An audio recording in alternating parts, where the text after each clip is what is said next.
I asked to go to Shaw because I wanted to work for Maestro, of course. And then like some of the stuff resurfaced, and I said, Maestro, I'm pretty sure I'm not going to be able to work for you now. I don't think they're going to want to have both of us in the same place.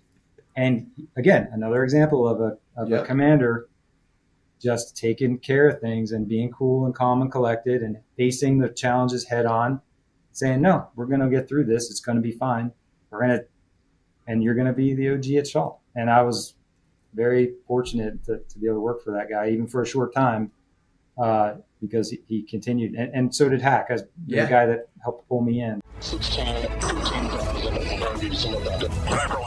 When I got to actually like meet Tripp, first off, he was the squadron commander of the Kunsan squadron.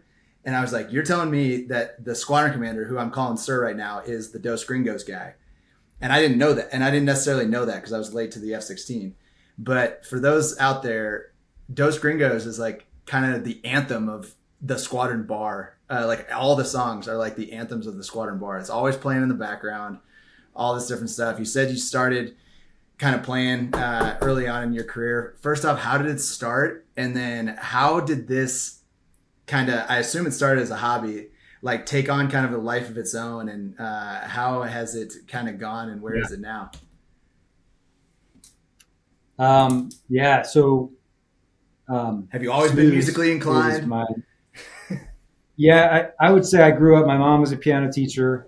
My dad played guitar and bass, and there was always guitars laying around. He taught me some chords and some scales, and then I just picked it up and learned how to mimic Slash and Eddie Van Halen, watching MTV. Did my best there. I was in bands and stuff in high school, and again, this is like not the typical upbringing of someone who's going to go fly in the Air Force. 100%. I was kind of like I like to rock and roll, and my hair was kind of stupid looking, and I just like to be in bands. But I continue to play because I just have always had a passion for music. I've always loved it, all kinds of music, and I had some ability because I grew up in a musical family. It's in the genes to some degree. And I took that with me through my military career. And then I got to Cannon. I had played music, but other than learning fighter pilot songs as a requirement of the B course, where you had to entertain the squadron with a new song every week or whatever, I didn't know much about it. I never brought my guitar to the squadron in the B course or anything. But I got to Cannon, and my sponsor was a guy named Snooze. And when I got to Cannon, he was actually doing one of those Noble Eagle deployments where he wasn't there. He's in a trailer on 10-minute alert or whatever after 9/11. And I called him. I'm like, hey, I'm here. Where should I live? And like, does it suck this bad really all the time? And he was like, I'll just have to talk to you when I get back. And I was like, that guy's kind of a jerk. He's not very nice at all. And then I met him in person, and I realized he's actually like one of the best people I know, and he's like a brother. And we started talking about music, and I said, hey, I play guitar. He's like, oh, so do I. Well, maybe we should do that together sometime because it's Cannon. What else are we going to do? So we started playing, and he started showing me some of these songs that he had written. When he was in the B course, he wrote Two's Blind, and I think he wrote The Wingman as a B courser. Can you imagine being in a fighter squadron at an FTU or RTU, and this brand new punk comes in and he's like, I hear your songs from Vietnam. They're fine. What about this? And he just starts playing these songs. So once he learned that I play guitar and I learned some of his songs, we started writing songs together. And it just became a squadron and then a wing thing only. We'd bring our guitars on Nellis things, or we brought them on deployment. We played at the Sand Trap whenever we could, between sorties, when there were people, before the surge and things started getting really heated with all the Scud attacks and Mod 4 stuff. We would still play. And we would write songs over there and playing for the squadron, playing for the maintainers, playing for other squadrons that would come in. And, it just became a fun, entertaining thing.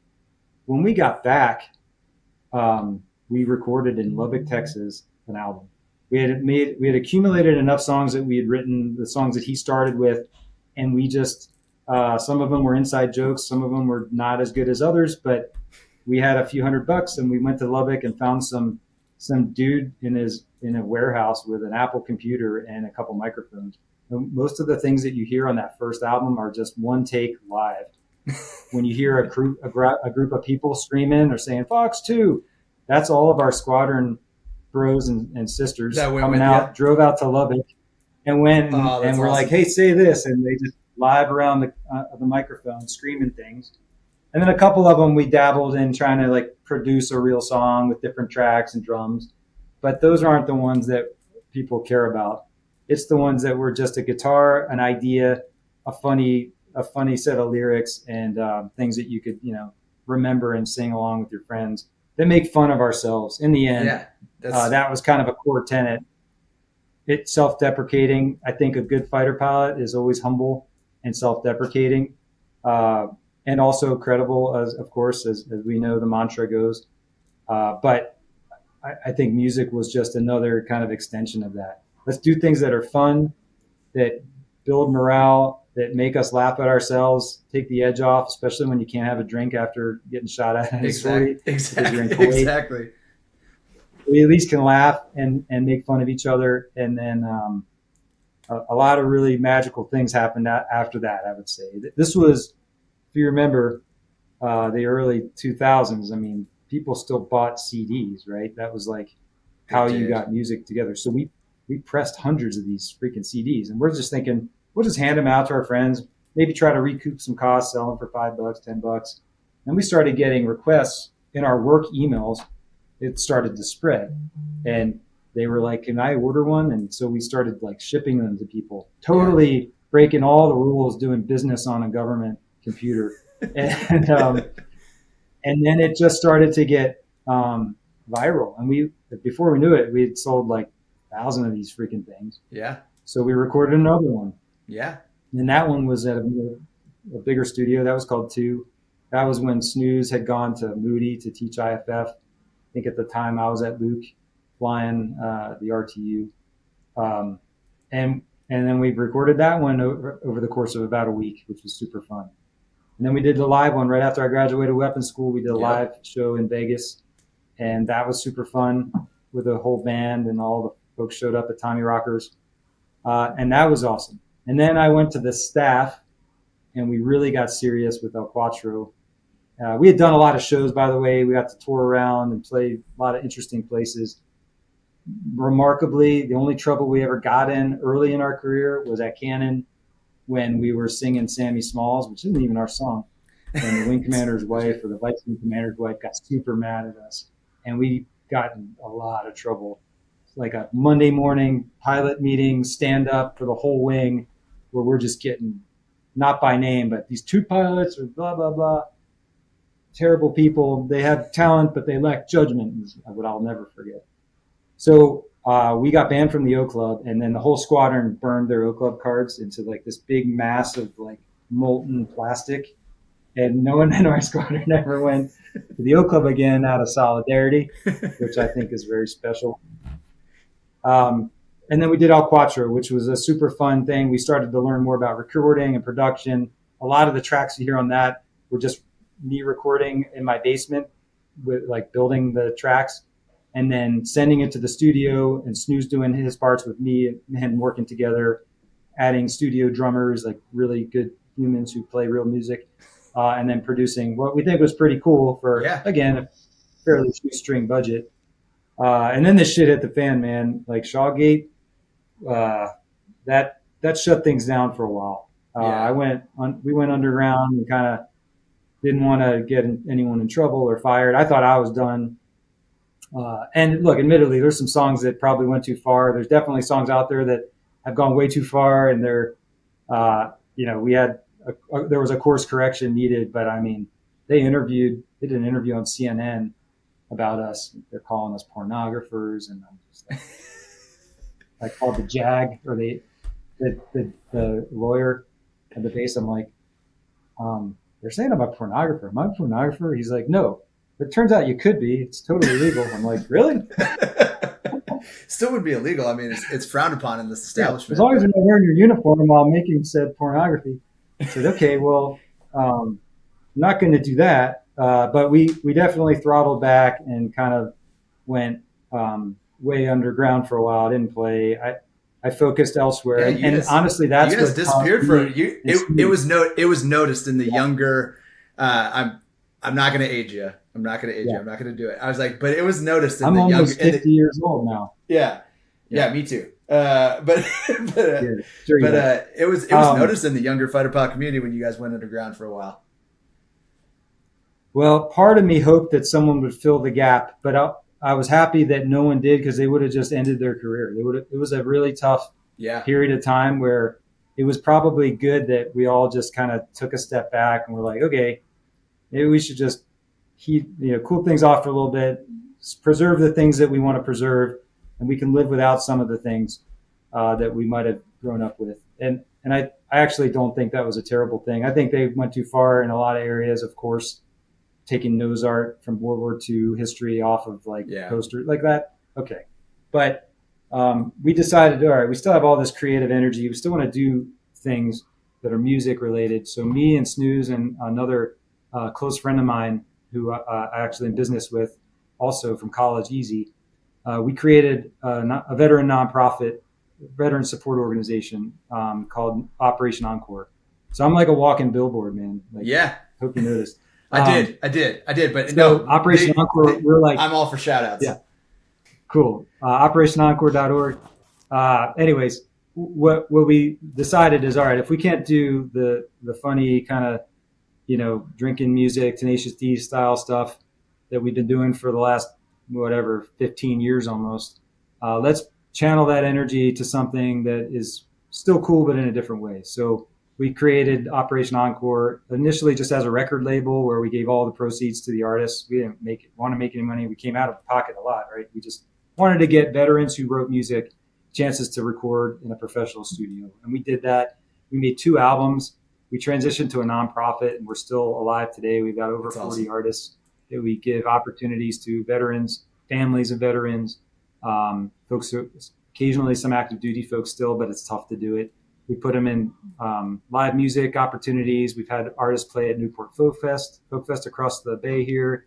We've had artists open for big acts, and they go to songwriting retreats with famous songwriters, and we give them opportunities to record professionally. So that's pretty cool. We make videos, that kind of cool stuff. So we're still active on the board there. Me, Snooze, my buddy Easy, and a couple other folks who you probably know are involved in that too, like T-Bone Abbott and Spec and a bunch of guys that you've had beers with them. Yeah. Well, and so like kind of with the band and stuff like that, you said that you started getting emails at your work email. Like, at what point did you like kind of sit back as a F-16 pilot and just be like, okay, holy shit, this is actually a real thing and this is getting big? Like, was there like a defining moment that you can distinctly remember? I would say there was the first defining moment was there was a couple on the deployment. The first one was at the end of the deployment. We're about to leave. This is when I'm like a brand new captain after OIF 1, like the war, right? And we had this big, like, let's have a barbecue with all the maintainers that kept all the jets in the air for this 6-month deployment or whatever. And we had written, I'm a pilot in our room between missile attacks or whatever. And so we had played it just for the pilots, and we thought it was funny. And then we're like, should we play this song for all the maintainers? And I was actually like, they might think we're making fun of them. I don't want them to think that. I hope they realize we're making fun of ourselves. We went back and forth, and I think Snooze was like, yeah, we gotta play it. So we did, and they loved it, right? They realized they got the joke, of course, right? They're smart. They're not like going to think, oh, you guys are assholes. They, when I saw like hundreds of maintainers and pilots from all the squadrons out in the middle of the desert, just kind of erupting in laughter and digging it, I was like, okay, this is more than just us playing for our friends. And then when we started, probably a few years later, we did a couple of shows that were probably big ones for us. We played at the Hard Rock in Vegas. Hundreds of people showed up for that one because it was during like a red flag. It's like, okay, this is real.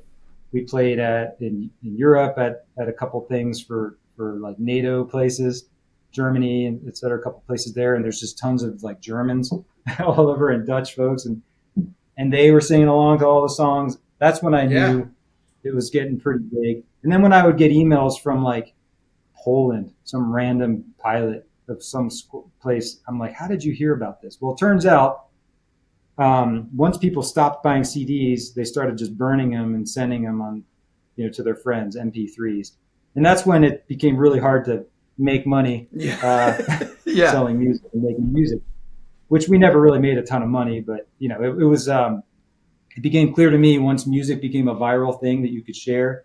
And then after it became streaming, that this is here to stay until we get replaced by robots. People still like to listen to silly music, which is pretty funny. I will say, I know I don't even want to I almost don't even want to bring this up, but there was when you and Maestro were like the two guys at Shaw. I may or may not have told the homies. I was just like, all right, you're all gonna get one. I was like, you're all gonna get one with these two. I was like, you're gonna get one. I was like, just trust me on this one. Yeah. These two are awesome humans. I was like, we can be fighter pilots a little bit because it was coming out of Shawgate. And I just go, don't do anything ridiculous. I was like, but these two, just a little bit more than others, are gonna understand. Maybe a second, maybe a third chance. So.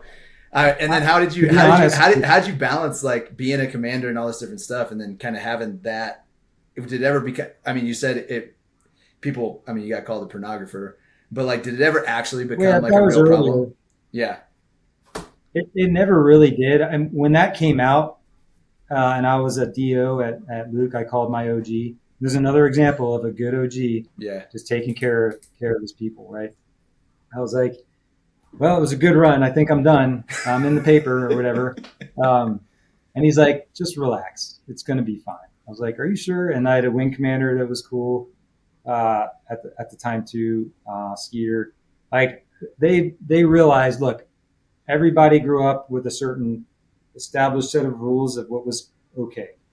And now the rules have shifted again. It doesn't mean we have to turn everything off. It just means you got to adjust for products of the society that we serve. You can't just right to the end, grease your way right to the merge and take one in the face. You got to adjust your tactics sometimes, right? Yeah. Yep.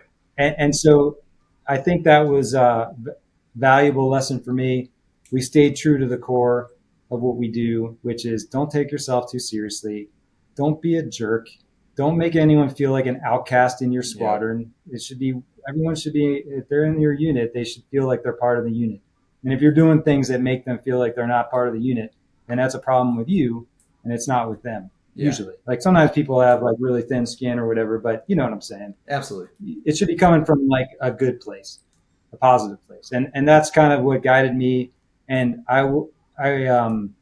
when I asked to go to Shaw, because I wanted to work for Maestro, of course. And then some of the stuff resurfaced. And I said, Maestro, I'm pretty sure I'm not going to be able to work for you now. I don't think they're going to want to have both of us in the same place. And again, another example of a commander just taking care of things and being cool and calm and collected and facing the challenges head on, saying, no, we're going to get through this. It's going to be fine. And you're going to be the OG at Shaw. And I was very fortunate to be able to work for that guy, even for a short time, because he continued. And so did Hack, as the guy that helped pull me in. Absolutely. Really helped work that out. And it was awesome. And it's not like I went to Shaw and I was just the Dos Gringos guy. It came up sometimes. Yeah. But even at that stage, not to deter anyone who wants to be an OG, when you become the old guy on the base, it doesn't matter if your history, you were the funniest dude in the world, or you were the best captain in the world, or you were a kick-ass mayor back in the day, or you played funny fighter pilot songs. When you walk into the bar, you change the dynamic, and you know that you're there for a specific period of time. You hang out with the folks, the bros, the sisters, and you say this is great, have fun, I'm going to leave now. It doesn't matter, right? Yeah. So it's not like they say, oh, come on in, we're going to sing this song, here's a guitar. That would have been weird for them. It would have been weird for me. It never really got to that point. And I always appreciated that, because then they knew where I was coming from. They knew I would take care of them. They knew that there were rules of things that they should do in this day and age and what they can't do. And I was very clear on that stuff. They knew what my priority was. Again, it was, I want you to be the airman. I want you to have airmanship. I want you to be ready to go fight. And part of that is the culture that I helped to be part of at some point in my career. And I'm continuing to try to help bring along, just like you guys are. Yeah. But I'm not going to be the drunk dude in the squadron participating in the shenanigans. Yeah. That's your job. Yeah, that's exactly. So what was did you have, I know I've been to a show where Dos Gringos played, and like, what was like the coolest show that you have ever done? Either a massive one or like a very small one or anything like that. But what would you say is like the coolest one you guys have gotten to do over your career? Putting you on the spot. Man, I should be more ready for this one. Let me think about that. I think we played some of the best quality stuff at that live show, at the one that we recorded. And that was a really fun one. It was at a point in my life, I had just gotten my weapons school, like I just got patched, and like I'm with one of my best friends, my family, my wife's there. Like we're just like, it was really a cool moment. I would say one of the coolest shows we ever did was at this bar in Rostock, Germany. We played there twice, called the Schomar. It's like a bar, just like we talked about. Everyone wants to open a bar. Not everyone has the actual stones to do it. Well, these folks were retired MiG-29 pilots and maybe some Eurofighter pilots. I'm not sure. But they opened a aviation-themed bar that's really cool. And we went and played a whole band. The whole band was there. Me and Snooze and Cheech and Limey. And we played a really fun show for a bunch of just like kick-ass German Air Force folks, Luftwaffe folks. That was awesome. Very memorable. And then I guess I would say, I've been very lucky. I've played a lot of shows where I'm like, it doesn't get any better than that. Yep. And I don't want to make anyone think that the show I played when they were there wasn't super awesome, because every show was the best show. I'll tell you, ironically, one of the worst shows I ever played was at the Nellis O Club bar at a Red Flag. And it was after people knew who we were and we were pretty famous. And what I realized was, we're not that important. We're not as awesome as we think we are. We're there playing in the corner and no one's listening. They just want to like talk about flying and see their friends and be like, oh, dude, we also kicked ass and you also sucked. And we're there playing our music and no one's listening except for like, one guy from the comm squadron who happened to sneak in. And like, we're like, what are we doing here? Let's see that. And maybe there are a couple others that I've done since I retired that they're pretty amazing. I don't know if you know Kid and like Rook Isaacman and the guys that went to space. Yeah. The civilians that went to space. We raised a bunch of money for St. Jude's. They asked us to play at this kind of training thing that they did in Montana prior to going up into space.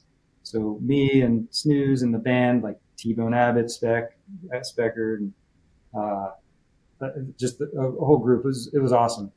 And we got to play in a hangar with like, all these airplanes flying around for this group that was about to go actually up into space, and all their family and friends. That was a pretty cool one.